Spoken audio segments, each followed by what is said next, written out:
The Little Prince, written by Antoine de Saint-Exupery. Chapter 2.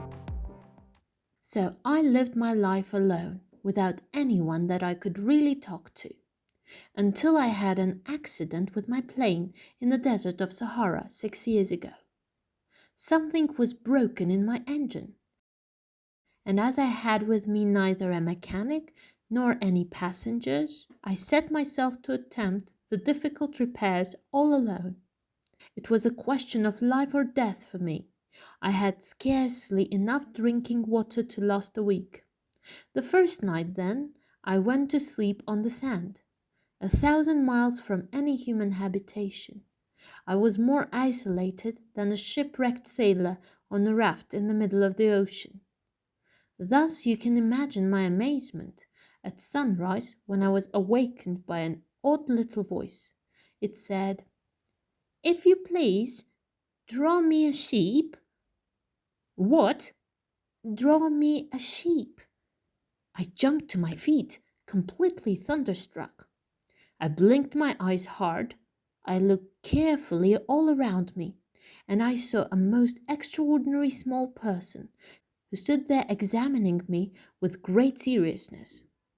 Here you may see the best portrait that later I was able to make of him, but my drawing is certainly very much less charming than its model. That, however, is not my fault. The grown-ups discouraged me in my painter's career when I was 6 years old, and I never learned to draw anything except boas from the outside and boas from the inside. Now I stared at this saddened apparition with my eyes fairly starting out of my head in astonishment.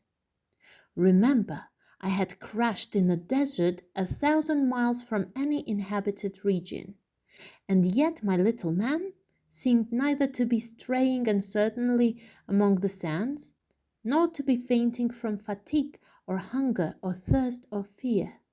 Nothing about him gave any suggestion of a child lost in the middle of the desert, 1,000 miles from any human habitation. When at last I was able to speak, I said to him, "But what are you doing here?"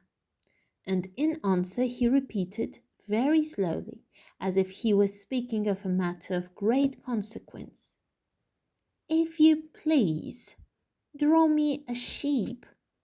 When the mystery is too overpowering, one dare not disobey.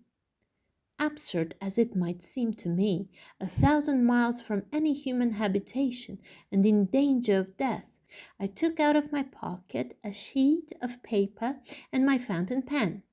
But then I remembered how my studies had been concentrated on geography, history, arithmetic, and grammar, and I told the little chap, a little crossly too, that I did not know how to draw. He answered me, "That doesn't matter.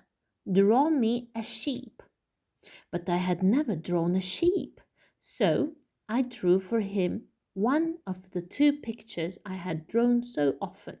It was that of the boa constrictor from the outside, and I was astounded to hear the little fellow greet it with, "No, no, no, I do not want an elephant inside a boa constrictor. A boa constrictor is a very dangerous creature, and an elephant is very cumbersome. Where I live, everything is very small. What I need is a sheep. Draw me a sheep." So then I made a drawing. He looked at it carefully. Then he said, "No, this sheep is already very sickly. Make me another." So I made another drawing. My friend smiled gently and indulgently.